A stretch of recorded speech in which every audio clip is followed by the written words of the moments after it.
I knew something was wrong the moment I saw Neil's phone light up on the nightstand. 3 rapid texts, all from Lily. At 2:17 a.m., I lay perfectly still, listening to Neil's steady breathing beside me, fighting the urge to reach over and read whatever my best friend needed to tell my fiancé in the middle of the night. Instead, I stared at the ceiling, counting the shadows until morning came. "You're up early," Neil mumbled, finding me at the kitchen counter, already on my second cup of coffee. His hair was tousled in that way I used to find endearing. Now it just reminded me he hadn't showered after Lily's party last night. "Couldn't sleep." I watched him over the rim of my mug. "How'd you like the party?" He shrugged, not meeting my eyes as he reached for the coffee pot. "It was fine. Lily always throws good parties. You two seem to be having an intense conversation by the pool." I kept my voice casual, hating how I suddenly sounded like every suspicious girlfriend I'd ever rolled my eyes at.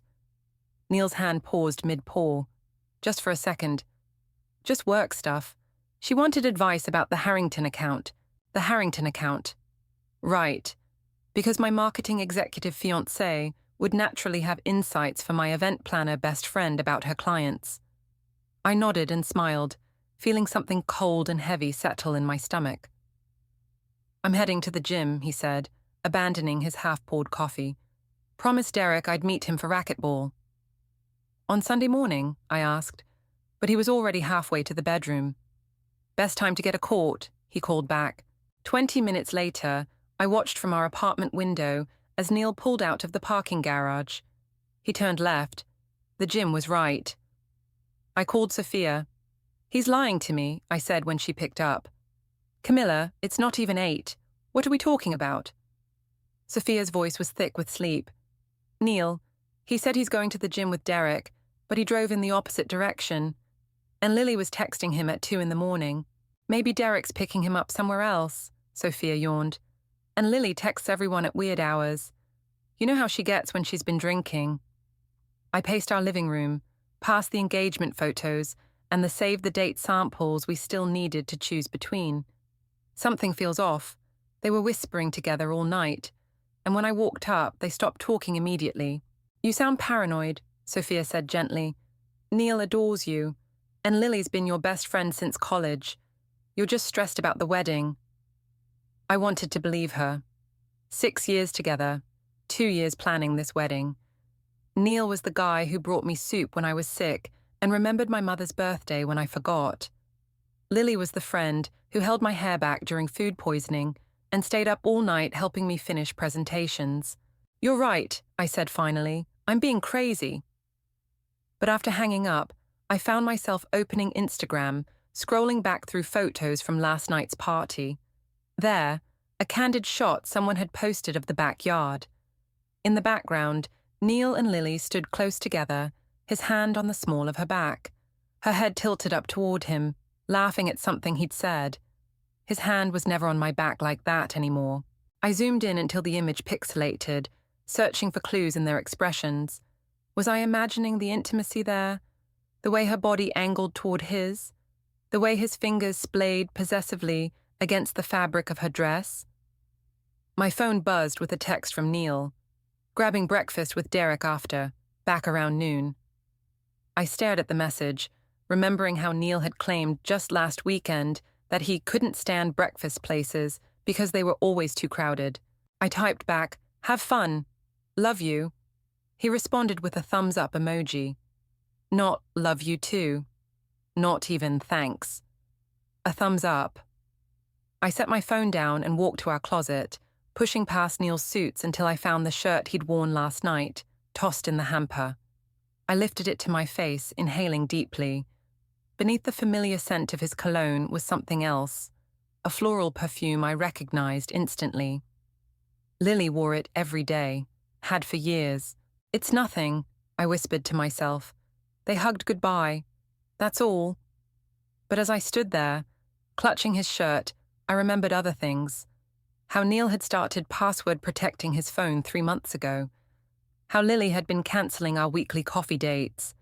How they both seemed to find reasons to check their phones whenever we were all together. My engagement ring caught the morning light, sending prisms dancing across the wall. 6 years. My best friend since college. I'd trusted them both with everything. My phone buzzed again. Lily this time. Brunch tomorrow. Need to talk about your bachelorette party. I stared at her message, at the excessive exclamation point, and felt something inside me crack. Whatever was happening, I couldn't ignore it anymore. The whisper of doubt had become a scream. I didn't sleep that night.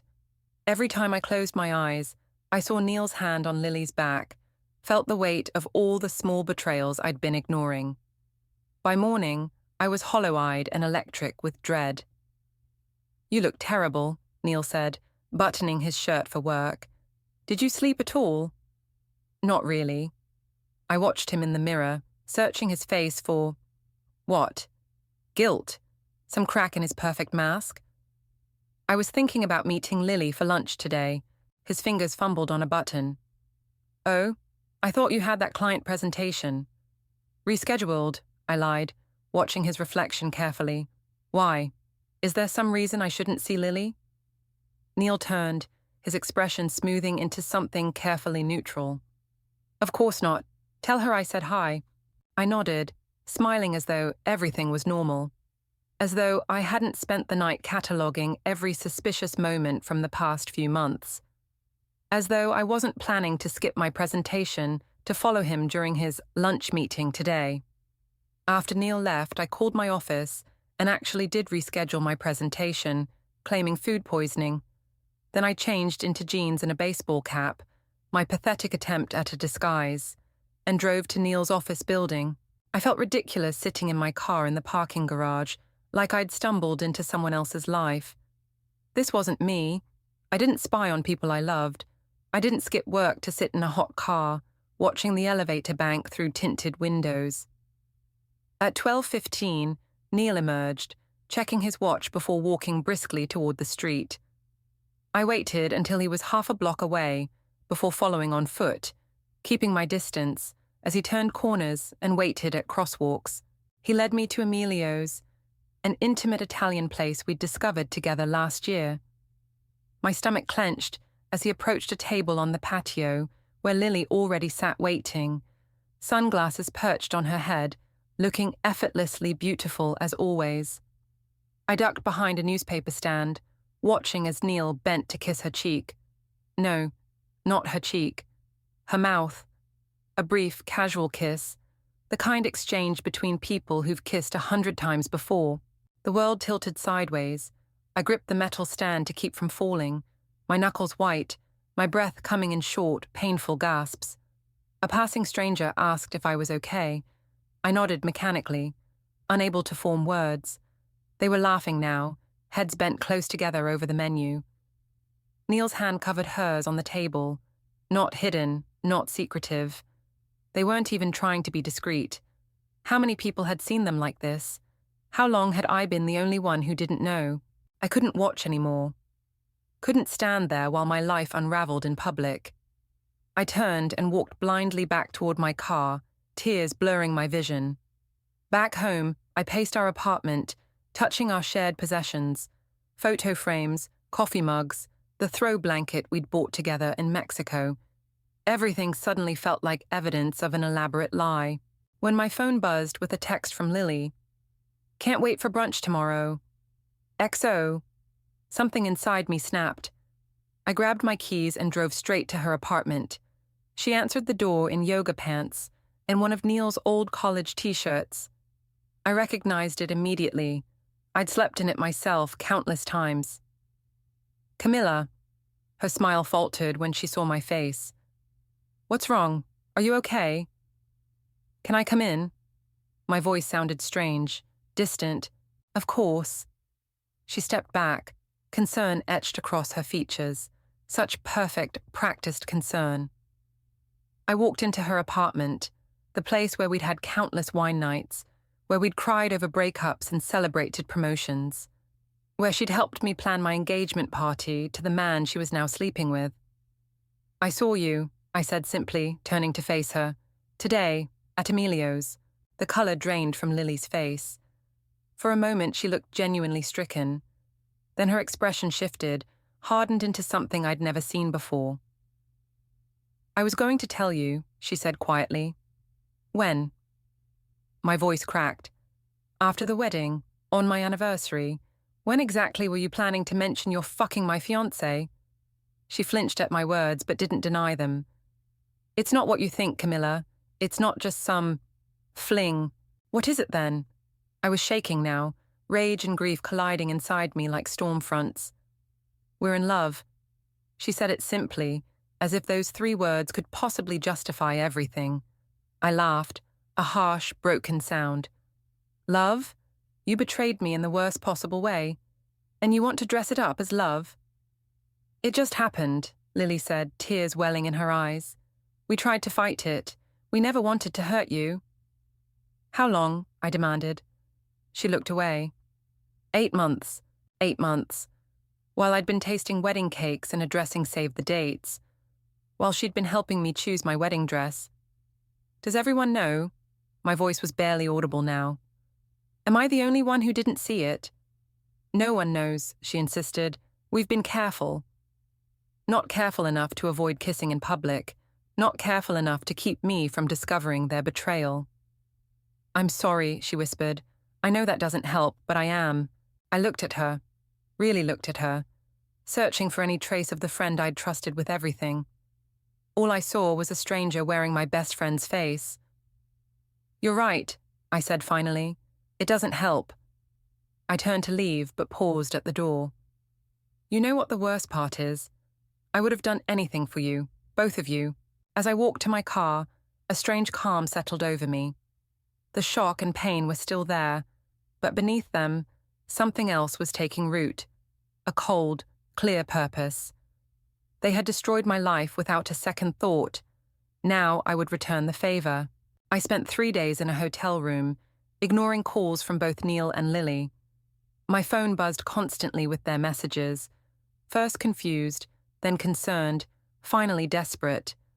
I read each one with detached fascination, like studying specimens under glass. The evolution of liars caught in their own web. On the 4th day, I went home. Our apartment felt both familiar and foreign, like revisiting a childhood home now occupied by strangers. Neil wasn't there, at work, or maybe with her. I didn't care. I needed clothes, my laptop, and space to think. I was packing a larger suitcase when the door opened. "Camilla." Neil stood in the doorway, his face haggard. "Thank God, I've been worried sick." "Have you?" I continued folding clothes, not looking at him. "Where have you been?" "I called hospitals. I filed a missing persons report." "How thoughtful." I placed another sweater in my suitcase. "Did you check Lily's place?" "Oh, wait, you probably did. Multiple times." He went very still. "What are you talking about?" I finally looked up, meeting his eyes. "I saw you. At Emilio's. Kissing her." Neil's face crumpled, not with shame or remorse, but with relief. "So you know." "Yes, I know. 8 months, right? That's what Lily said." He sat heavily on the edge of the bed. "We were going to tell you after—" "After what?" I snapped. "After the wedding. Were you planning to object dramatically at the ceremony, or just keep fucking my best friend behind my back indefinitely?" "It wasn't supposed to happen like this," he said, running his hands through his hair. "We never meant to hurt you. Yet here we are." I zipped my suitcase with a decisive snap. "I'm staying with Sophia for a while. I'll come get the rest of my things later." "Camilla, please." He reached for my arm.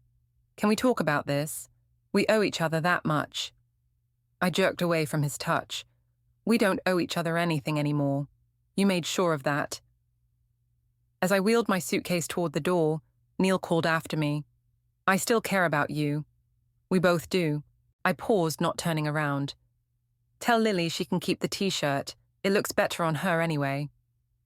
I spent the next week on Sophia's couch, cycling through grief, rage, and humiliation.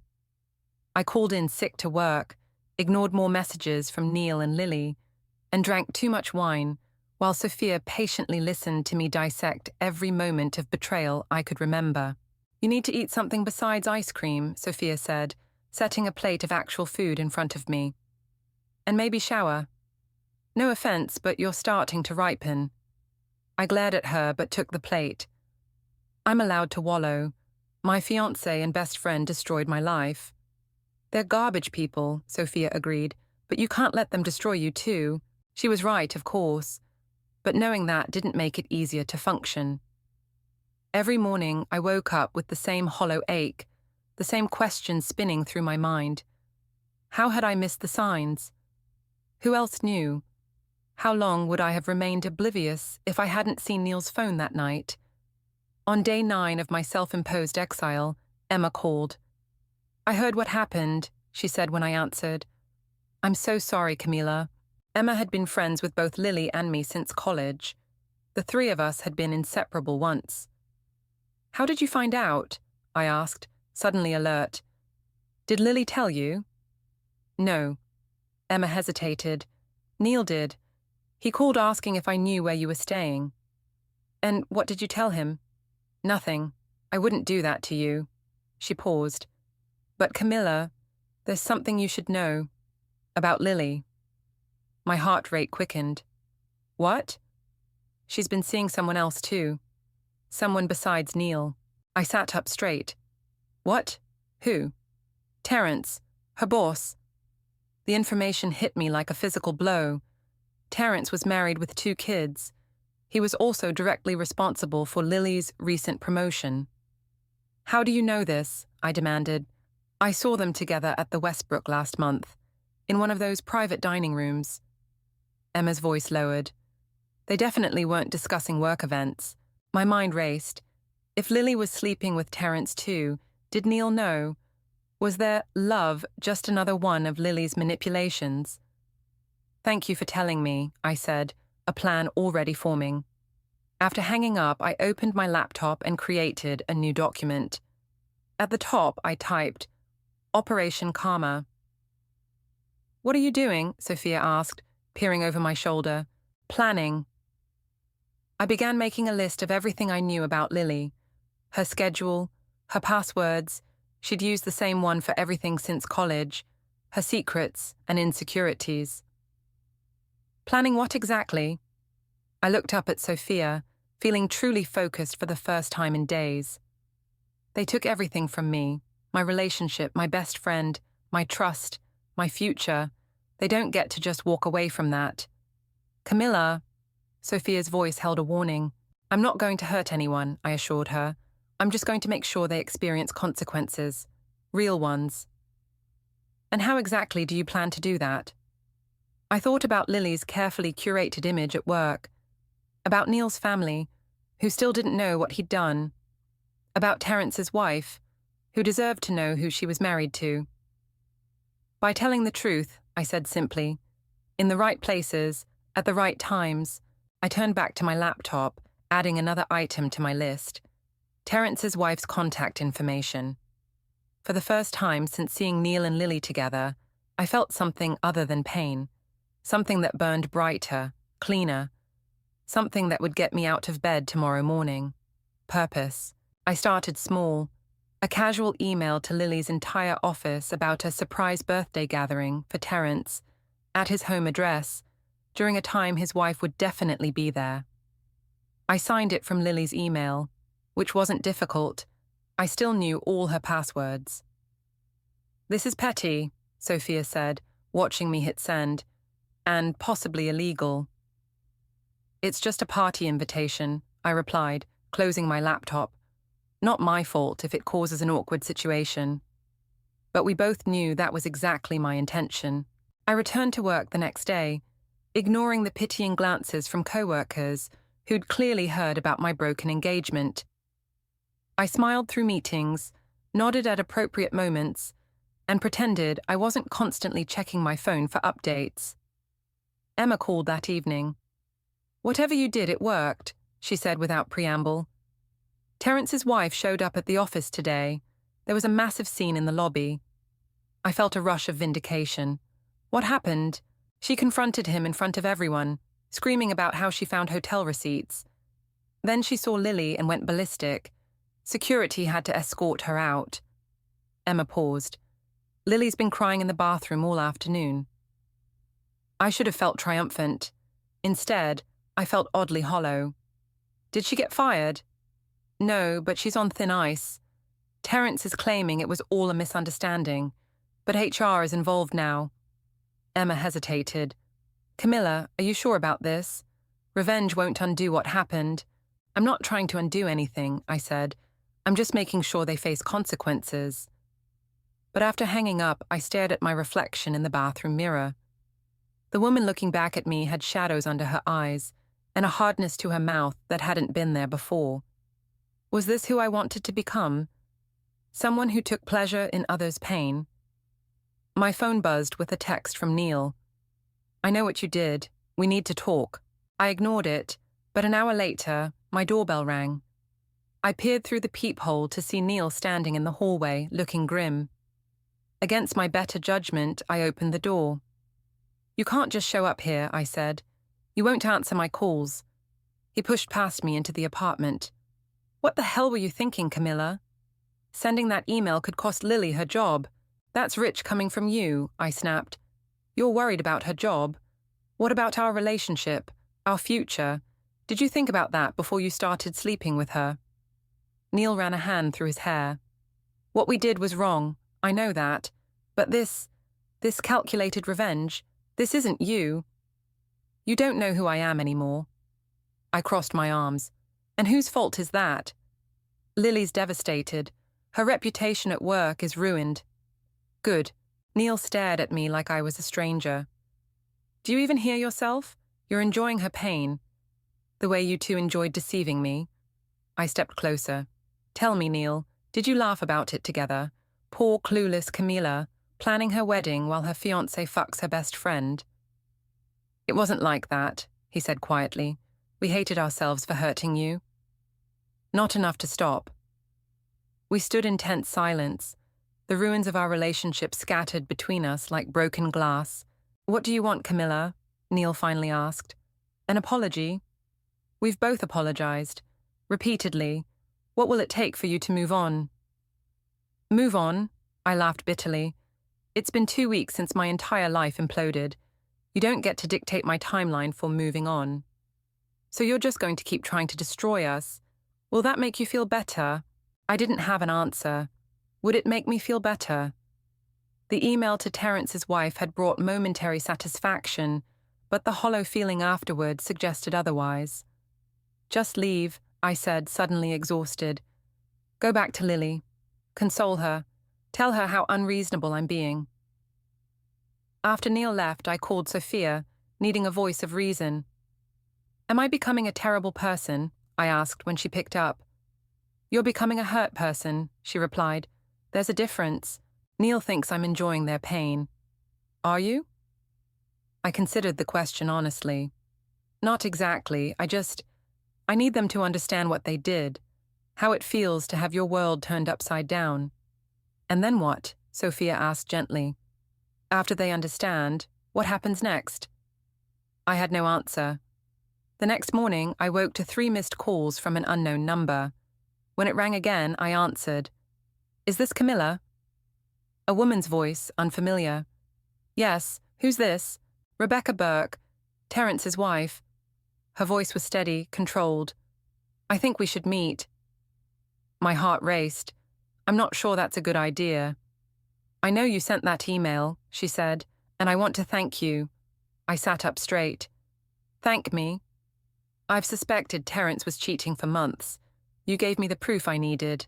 She paused. I have information about Lily and Neil that you might want to hear. Things my husband let slip. My plan had been simple. Cause trouble, make them hurt, move on. But Rebecca's call suggested there were deeper currents I hadn't considered. When and where? I asked. As I wrote down the details for our meeting, I felt a shift in my perspective. This wasn't just about petty revenge anymore. There were larger truths waiting to be uncovered. Truths that might change everything. For better or worse, I was going to find them. Rebecca Burke was nothing like I'd imagined. I'd pictured a fragile, devastated woman, a mirror of my own recent brokenness.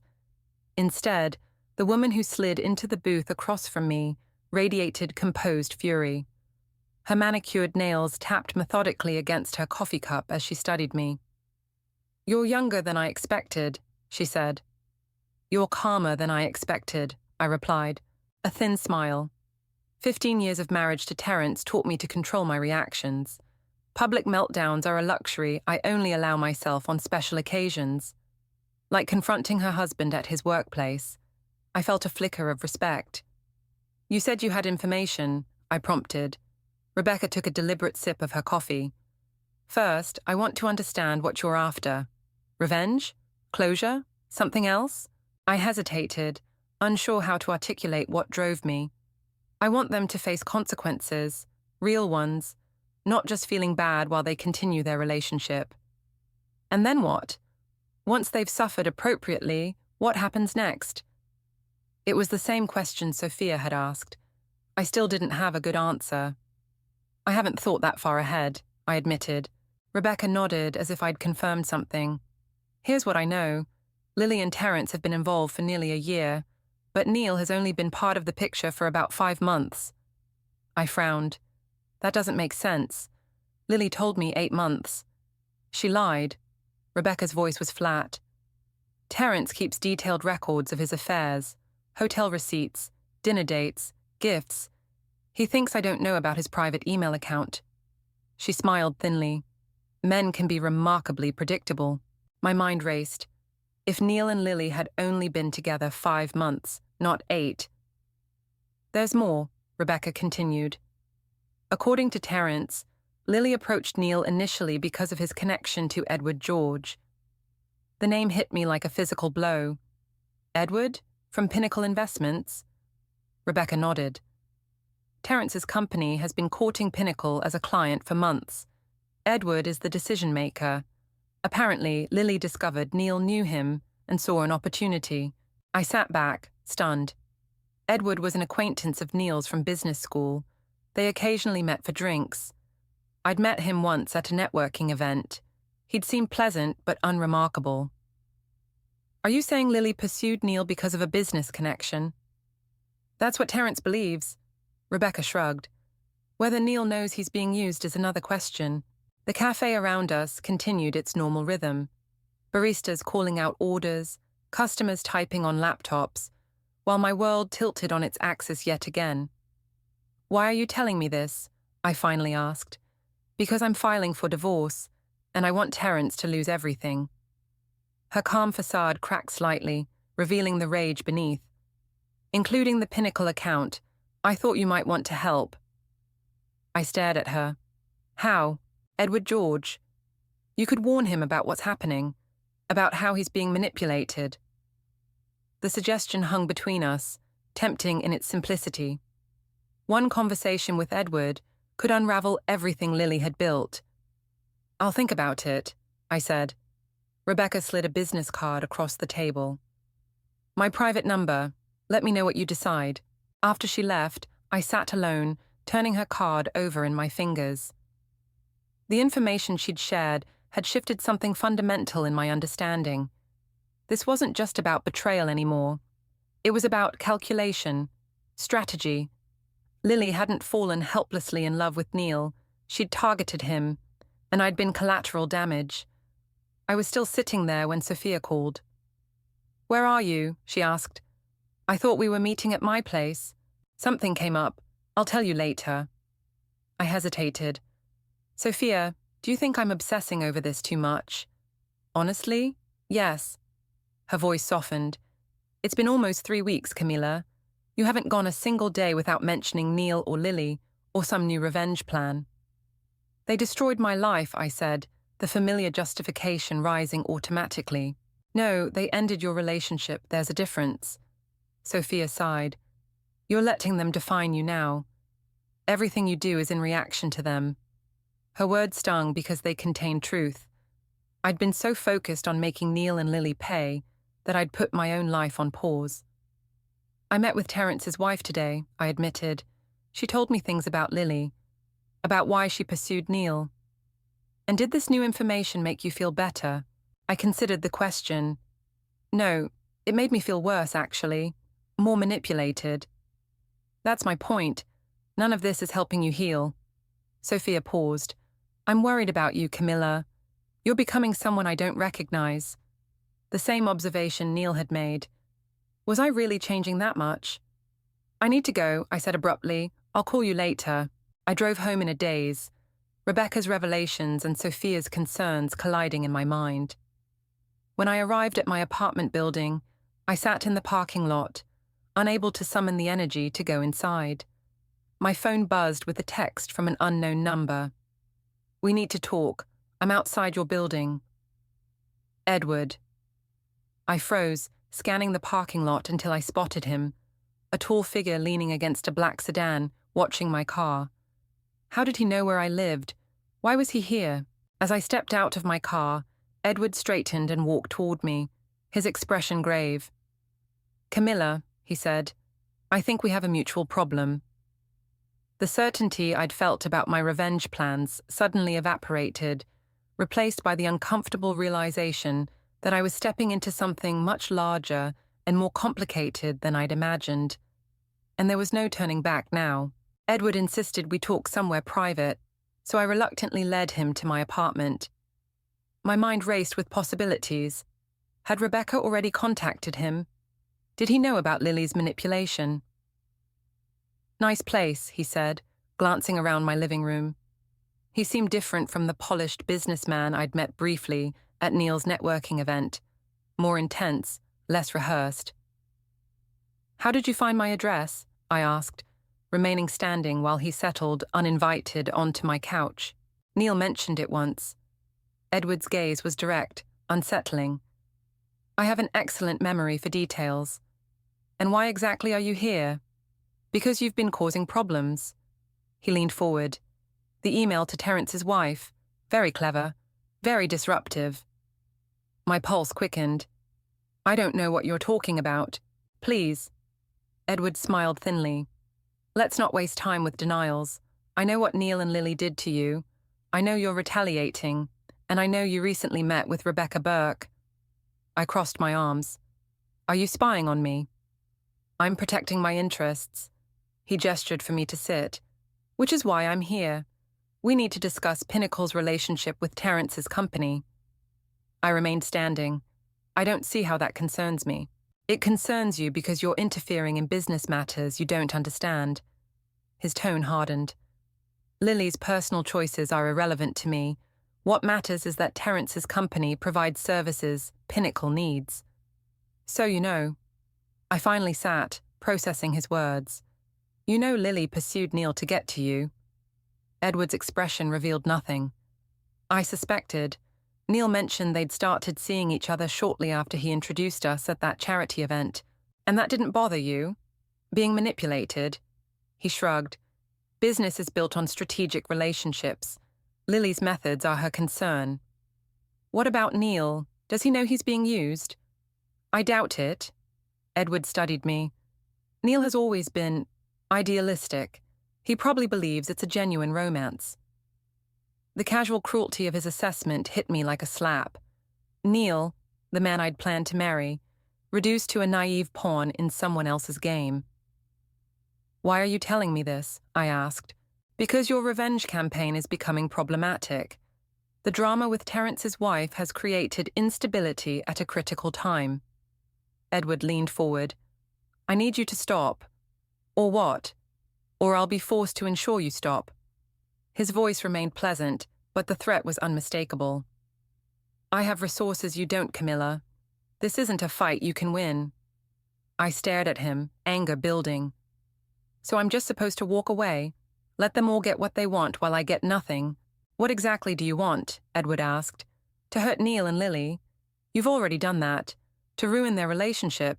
You might succeed, but it won't undo your pain. He paused. Or do you want something more concrete? Like what? Money, a new job, a fresh start somewhere else. He shrugged. Name your price. I laughed incredulously. You're trying to buy me off? I'm offering you a way forward that benefits us both. Edward's expression softened slightly. The path you're on now leads nowhere good, Camilla. Believe me, I know. Something in his tone made me pause. What do you mean? I've been where you are, betrayed, humiliated, obsessed with making someone pay. His eyes held mine. It consumed 3 years of my life, and when I finally succeeded in destroying them, I felt nothing, just empty. I wanted to dismiss his words, but they echoed uncomfortably with Sophia's concerns. Was I becoming consumed by revenge? Was I losing myself? I need to think, I said finally. Edward nodded and stood. Take 24 hours. Then I'll need your decision. He placed a business card on my coffee table. Call me when you're ready to discuss terms. After he left, I sank onto the couch, overwhelmed by conflicting emotions. Part of me wanted to call Sophia, to process what had just happened, but another part, a growing, insistent voice, whispered that I was close to something important, something I couldn't walk away from yet. I picked up Edward's card, then reached for Rebecca's. Two people with their own agendas, both trying to use me for their purposes. Just like Lily had used Neil, just like Neil and Lily had used our friendship and trust. My phone buzzed with a text from Sophia. Haven't heard from you. Everything okay? I stared at her message, guilt mingling with resentment. Even Sophia's concern felt like pressure now. Pressure to be better, to move on, to stop fighting back. Instead of replying, I opened my laptop and searched for Edward George. Articles about Pinnacle Investments appeared, along with a few society page photos. Nothing revealing. I tried another search, Edward George Pl scandal. A headline from 7 years ago caught my eye. Finance executive's suicide follows fraud allegations. I clicked, scanning quickly. The article mentioned Edward, only peripherally. He'd been a colleague of the man who died. But something about it nagged at me. I searched again, digging deeper, following threads until I found what I was looking for. A blog post from 6 years ago, written by the widow of the executive who'd committed suicide. She named Edward specifically, claiming he'd orchestrated her husband's downfall after discovering their affair. The pieces clicked together. This was Edward's story, his betrayal, his revenge, and according to the widow's account, it had destroyed multiple lives, including an innocent man's. Is this what I was becoming? Someone who would sacrifice anyone to satisfy my need for vengeance? My phone rang. Lily's name flashed on the screen. I almost declined the call. Then, driven by a sudden, fierce need to hear what she would say, I answered. Camilla, Lily's voice was raw, desperate. Please don't hang up. There's something you need to know about Edward. He's dangerous. Whatever he's told you. How do you know I've spoken to Edward? I interrupted. A pause. Because he just called Neil. He's setting you up, Camilla. We all are. What do you mean, we all are? I gripped my phone so tightly my fingers ached. Explain, now. Not over the phone. Lily's voice shook. Can you meet us? At Neil's place? Every instinct screamed this was a trap. Why would I do that? Because despite everything, I know you're still the smartest person in this mess. Her voice dropped. And because I have proof. About Edward. About what he's really doing. I should have hung up. Should have called Sophia or Rebecca or even the police. Instead, I heard myself say, I'll be there in 30 minutes. Rain pelted the windshield as I drove to Neil's apartment, my thoughts racing faster than the wipers could clear the glass. What kind of setup was this? What game was Edward playing? And why would Lily warn me if she was part of it? I parked a block away, sitting in my car as rain drummed on the roof. This was madness. I was walking into a room with the two people who had betrayed me most intimately, based on a cryptic warning from a woman I no longer trusted. Yet something in Lily's voice had sounded genuinely afraid. I called Sophia. I'm about to do something stupid, I said when she answered. Define stupid. Meeting Neil and Lily at his apartment. Lily says Edward is setting me up somehow. Sophia was silent for a moment. This sounds like a terrible idea. I know, but I need to hear what they have to say. I watched rain streak down my window. If I don't call you in an hour, something's wrong. Camilla, just Be ready to help if I need it, please. She sighed. 1 hour, then I'm calling you. If you don't answer, I'm coming over. I ended the call and stepped into the rain, instantly soaked as I walked the block to Neil's building. By the time I reached his door, my clothes clung to my skin and water dripped from my hair onto the hallway carpet. Neil opened the door before I could knock. His eyes widened at my drenched appearance. Jesus, Camilla. He stepped back to let me in. Let me get you a towel. Lily sat perched on the edge of the couch, her face pale, hands clasped tightly in her lap. The sight of her in Neil's apartment, so casually occupying the space that had once been partly mine, sent a fresh wave of pain through me. Here. Neil handed me a towel. One of mine, left behind when I moved out. I dried my face and hair, refusing to sit. You said Edward is setting me up. Explain. Lily and Neil exchanged glances. Edward approached me 6 months ago, Lily began. At a company event. He said he'd heard about my event planning work and wanted to discuss potential opportunities with Pinnacle. So you slept with my fiancé to land a client? The words tasted bitter. No, Lily flinched. That came later. At first, it was just business meetings. Edward introduced me to Terence, suggested I could help with their partnership. Then he mentioned Neil. Edward told you to pursue Neil? I couldn't keep the disbelief from my voice. Not explicitly. He just kept bringing him up, saying how Neil had connections that could be valuable. Lily looked down. I'd met Neil a few times through you. He was attractive, successful. When I ran into him at that bar opening. You decided to sleep with him. My voice was flat. It wasn't planned. Neil spoke for the first time. It just happened. We were drunk, talking about you actually. How lucky I was. The irony made me laugh. A harsh, broken sound. And then you just kept happening to sleep together for months. We thought it was real, Lily said quietly. What we felt. But now I'm not sure. What does this have to do with Edward setting me up? Neil stood, moving to his desk where he opened his laptop. 2 days ago, Edward asked me to invest in a new Pinnacle fund. Something exclusive, off the books. He turned the screen toward me. I was going to do it until Lily found this. I stepped closer, reading the document displayed. It was a private placement memorandum for something called Phoenix Opportunity Fund, listing Edward as the manager and Terence's company as the primary service provider. The minimum investment was $250,000. I don't understand, I said. It's a fraud, Lily said. The fund doesn't actually exist. Edward's been setting this up for months, using Terence's company as cover. He's targeting wealthy clients with promises of exclusive returns. And what does this have to do with me? Your name is on it. Neil scrolled down to show me. As a compliance officer, your signature is there too. I stared at the document in shock. There it was, my name, a reasonable facsimile of my signature. I never signed this. We know, Lily said. Edward forged it. He's setting you up to take the fall when the fraud is discovered. My mind raced. But why me? I'm not even in finance. Because you've been causing trouble, Neil said. The email to Terence's wife, the questions you've been asking. Edward sees you as a threat. And how convenient that you two are warning me now. I stepped back, suspicion flaring.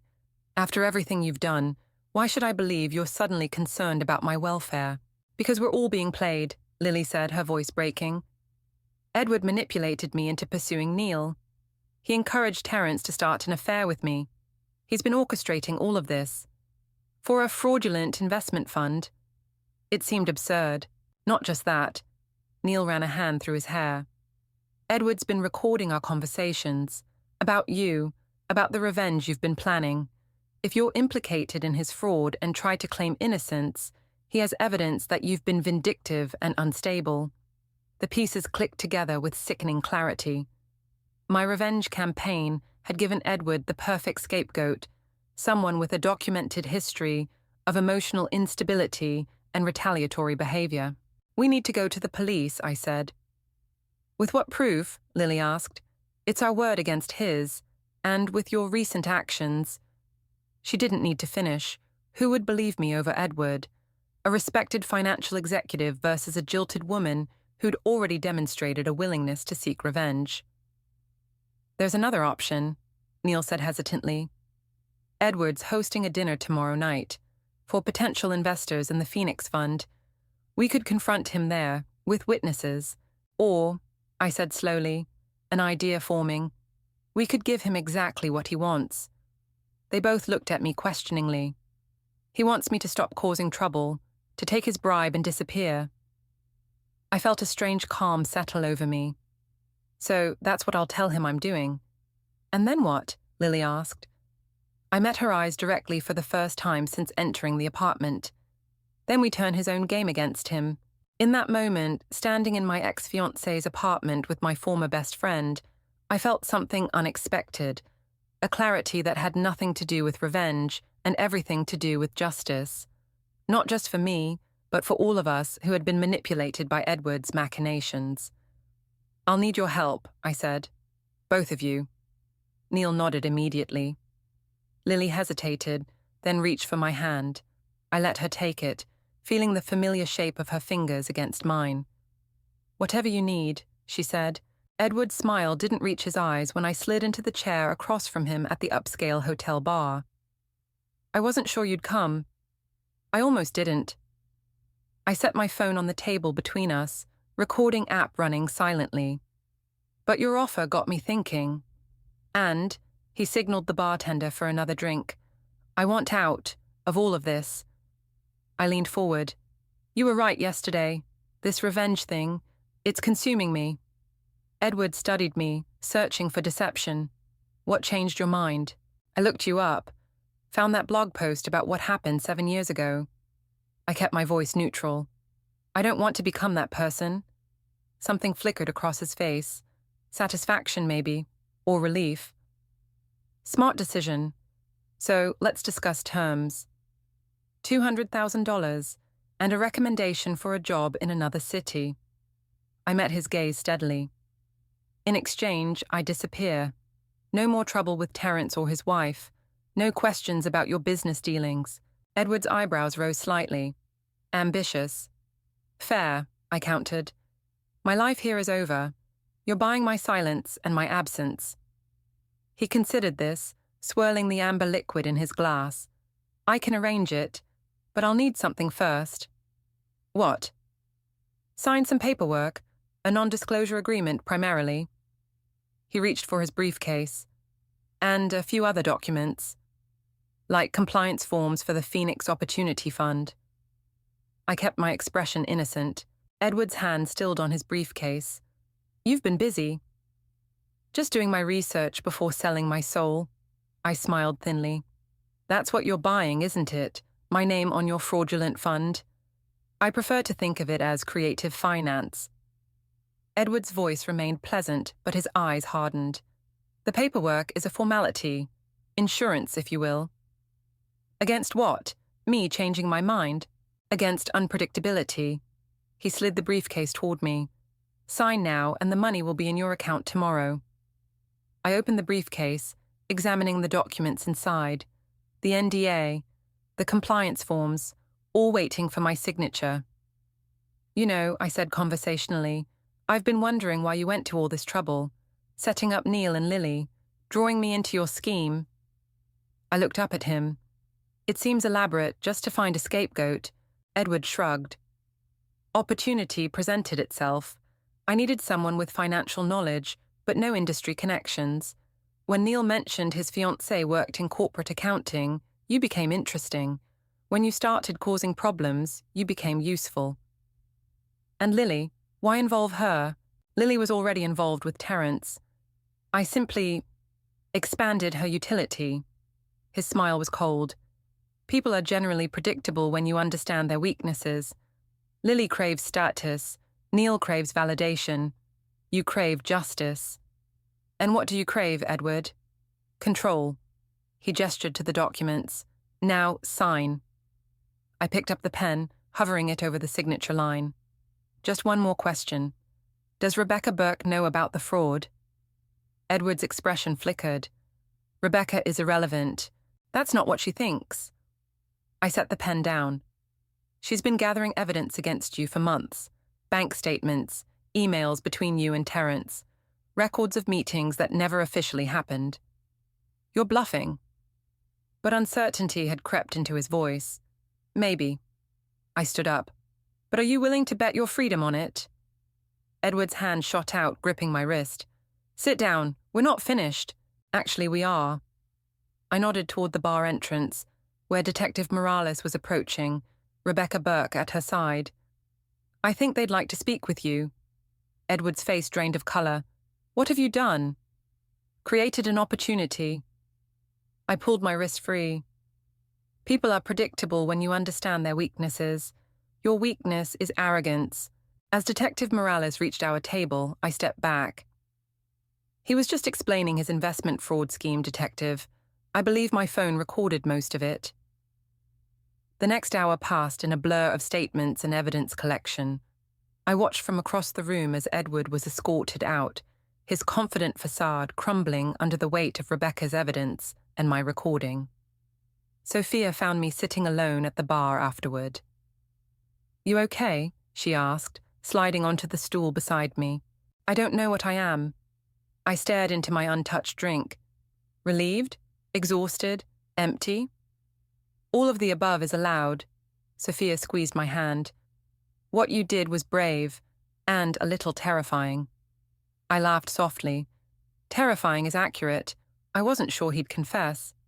But you were sure enough to bet everything on it. She studied me. That's the old Camilla I know, the one who trusts her instincts.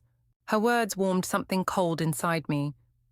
I had trusted myself today, my judgment, my plan, my ability to see through Edward's manipulation. For the first time since discovering Neil and Lily's betrayal, I felt like myself again. Neil and Lily are outside, Sophia said carefully. They want to know if you'll talk to them. My stomach tightened. What do you think I should do? I think that depends on what you want now. Sophia's gaze was steady. Revenge? Closure? Something else entirely? The question echoed through all the versions of myself I'd been these past weeks. The devastated fiancé, the vengeful victim, the determined investigator. None of them felt quite right anymore. I want to move forward, I said finally, but I'm not sure what that looks like yet. Then tell them that. Sophia stood. You don't owe them forgiveness or friendship. You only owe yourself honesty. Outside, Neil and Lily waited awkwardly by the fountain in the hotel courtyard. They straightened when they saw me approach. Is it over? Lily asked. With Edward? Yes. I kept my distance, studying them both. With us? That's complicated. Camilla, we can't ever apologize enough, Neil began. I held up my hand. I don't want apologies, not tonight. What do you want? Lily's voice was small. I considered the question carefully. Space, time, a life that isn't defined by what happened between us. They exchanged glances, absorbing my words. And someday, Neil asked, someday isn't today. I met their eyes directly. Today, I'm choosing myself. As I walked away, I felt the weight of the past weeks lifting. The betrayal would always be part of my story, but it no longer felt like the most important part. What mattered more was what I'd discovered about myself, my resilience, my clarity, my capacity for both rage and compassion. The night air was cool against my skin as I stepped onto the sidewalk. Ahead of me stretched a future I couldn't yet imagine, full of possibilities I hadn't considered when revenge had narrowed my vision. I took a deep breath and began walking, not looking back. The path forward was unwritten, uncertain, but for the first time in weeks, that uncertainty felt like freedom.